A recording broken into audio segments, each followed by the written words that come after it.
Hello, this is Ernest Shackleton reporting for my first video diary. Everything is ready to go. The ship is more than perfect. It is very strong and sturdy.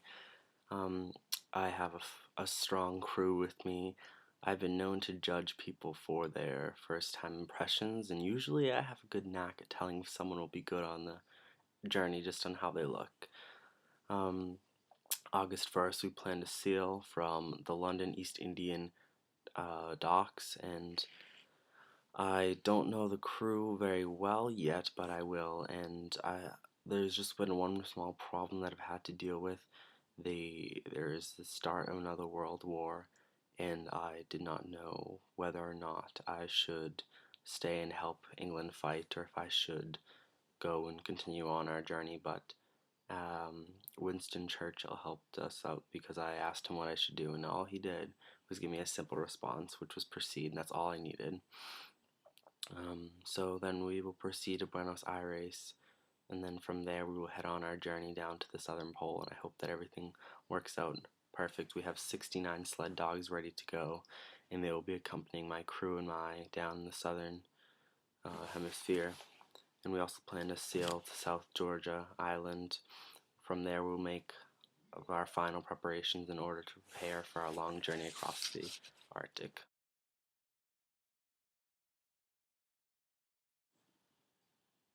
We have finally left Buenos Aires, although there was one small problem along the way. We had a little stowaway. His name was Blackborough, but I found him out and I was very angry when I found him, but I told him, I made it very clear to him that if he was ever to cause any trouble, or if we were out of food and we didn't have anything to eat, that we would eat him first. A little welcoming gift into our crew. Although I've been noticing some different type of ice down here. It's mostly made out of snow, and the ship is starting to stick in it, and we've tried to transmit the radio, but unfortunately it doesn't have a long enough signal to reach others for help. On February 24th, I told the men to stop working on trying to free the ship since it is doing no use. We're just kind of stuck here at this point. I have good waggles, well, Frank Worsley, and he's currently hunting some of the seals on the local ice to try to give us some more food so we don't have to use all of our provisions just yet. So everything is kind of just at a standhold right now. I'm waiting to see where they go. The men are getting a little anxious, but hopefully that'll go away as the spring starts to approach and the ice will melt, that way we can get right on out of here and continue with our expedition.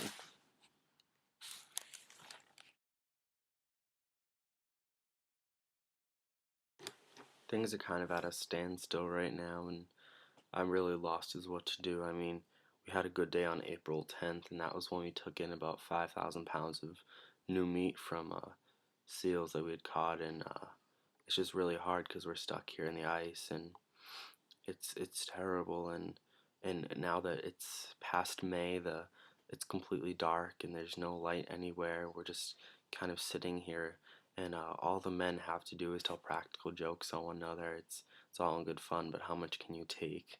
My favorite one was when they decided to put spaghetti in the biologist's sampling tubes. That was kind of funny. Yeah. Although now they just kind of chill out in the Ritz and play cards and hang out, but even then it's still kind of depressing. There's nowhere to go. We're just sitting here idle, and the dogs is for the dogs. I mean, we try to like keep up with them, but we have to discipline them sometimes, and it's not probably the best method, but sometimes we do have to hit them to make them comply. But now the ship is kind of just stuck at a 45-degree angle in the ice, and it cracks and moans all the time. And the worst of it was on October 24th. That was the worst. And then on October 27th, I had to tell the boys that we had to get off the ship because it was about to crack. So that was a tough decision, but I knew it was the best for myself and for the crew and for the exposition itself.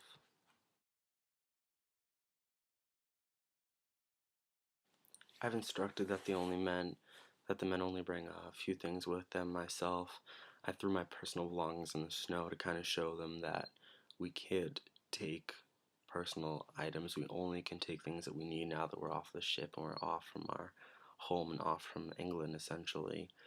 Um, Although I've been starting to notice certain things about the different men upon the expedition, certain character traits.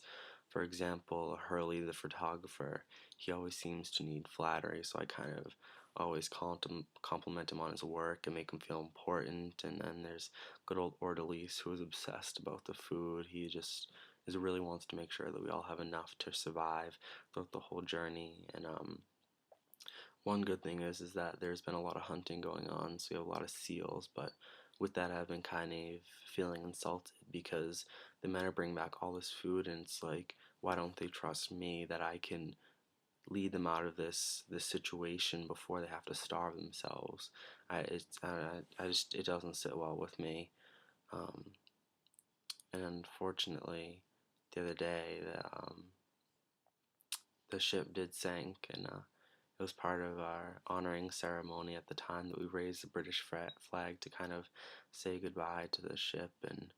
And now I think that we really have to journey west if we want to get any like hope or have any hope of getting out of here, because it's the only way that we are going to succeed in our mission of getting out of here.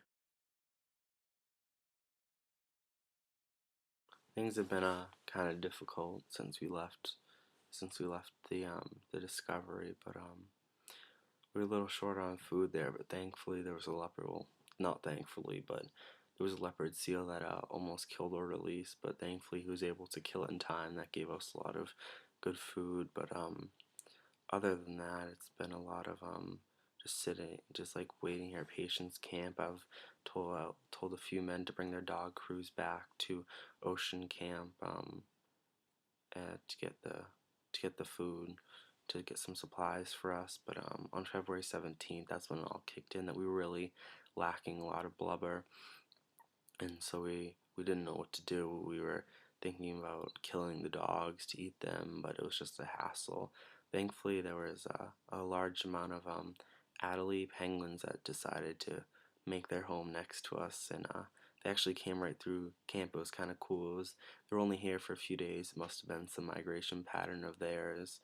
Um, but yeah, so that increased spirits, and but the ice has been splitting up a lot lately. It actually split up under the James Card boat that we have here with us, and but we just don't. But yeah, it's been a lot of hard work, and it also cracked 2 feet from our tent. That was scary. So we really have to keep things going, and we really that's when I decided to launch the boats.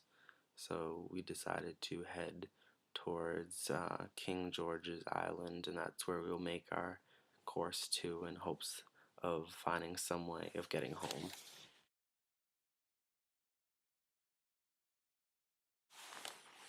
Now that we decided to leave the ice floe, it's been a struggle. There's been a lot of strong tide rip currents that have been pulling the smaller boats out of our control, and but the Card is the best ship, and that has kept us strong throughout this whole thing. It's been able to just be there, this strong, solid foundation that we need right now, and it's keeping us hauling towards our destination, even though we have the two smaller boats as well. And just the other day, Ernie Holness fell in the water when the ice split, and we had to make camp on a floeberg. Well, that's what I call it, at least a floeberg, because it's not like an iceberg with a floe. It's a floeberg.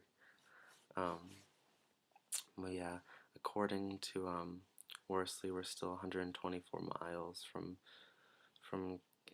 King George's Island, and that's gonna be a long haul. That's gonna be a long haul. It's been a long haul since we left the flow, but we're just trying to manage. We're only down to a few chronometers left of Worsley's, and seasickness has been taking its toll on the men. I've given them unlimited food to try to make them feel better.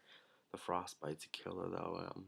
It's been affecting everyone's hands, and especially on Black Bro's feet. It looks like he's lost those at this point. There's really nothing we can do about them. A few of the men have offered to massage his feet to make them feel better, but it hasn't really done much. And I left Worsley go off on his own to try to make land on Elephant Island, where we made camp for a while. When we first got there, I did make my team move. We moved to a better location. It was right on the windier side of the island, but we made camp there, and there was lots of penguins to kill, and we were there for a little while. But then I really had to leave the rest of the crew with McNeish and a few others to go in search of King George Island, so that we could bring rescue to the men. And so we decided to eventually leave there and head out and see if we could make the trip there to save everyone else that was on Elephant Island.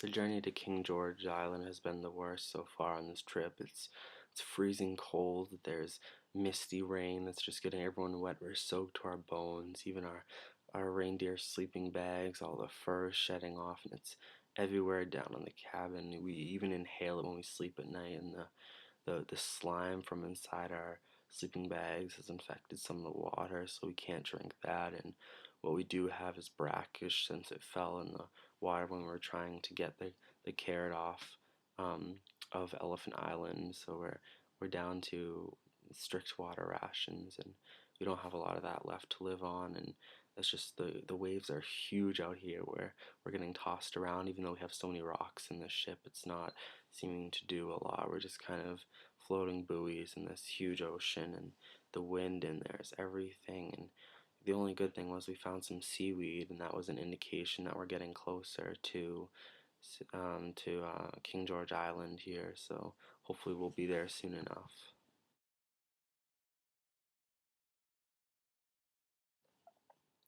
We finally made it. We finally made it to King George Island after so much time on the ocean, just battering the elements. We finally made it here, and it's a great feeling. Um, we did kill an albatross and a few chicks, and we had a feast of on them, and there's tons of elephant seals here. That's why I dropped the rest of the crew off before me and two others decided to hike over to the other side where the whalers would be. So right now we're in the midst of climbing over the island, and hopefully that'll finish up soon. It's kind of been really hard so far. We left a few hours ago, and we're hiking along, and it's been difficult because we'll like climb up to the top of a mountain, and then there'll just be sheer ice faces down, and it's just really hard. So we're gonna take a rest now, and we're gonna continue off our journey in a little bit. I'm excited to say that we have finally reached our destination. Just last night, I was able to reach the whaler base and speak with their leader, and we've arranged to find some crew members to go back and save the rest of the men on Elephant Island. But it was a short hike to get down here. The most thrilling part was when I convinced the other two men with me to go down the mountain. We had to slide down. We were like a three-man toboggan. It was it was really scary, but it was a neat experience. We all laughed when it was over. I mean, we all it was good to overcome the obstacle together. And then there was the waterfall. We had to try to get over. So we just what we did was we tied our rope to a rock. We had a like 50-foot rope, and we each went down there. We slid down, and we're all wet, but it was only 1 mile to where the whalers were. So we just made a sprint, and we made it. And we finally got there. So we'll be saving the men soon. And it was a tough journey, but I'm glad that we'll be able to help everyone get back, and it was a great experience. So thanks for bearing with me this whole time, and it was an honor to create these videos for ever who of you is watching. In the future, you'll probably look back at this as part of some documentary to write some book on, or even to create a movie or something. But I'm hoping it's helpful to you and to anyone who wishes to learn about my expedition.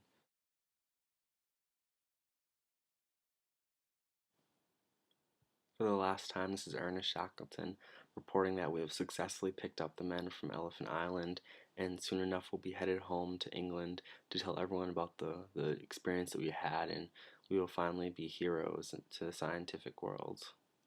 So this is your captain, over and out.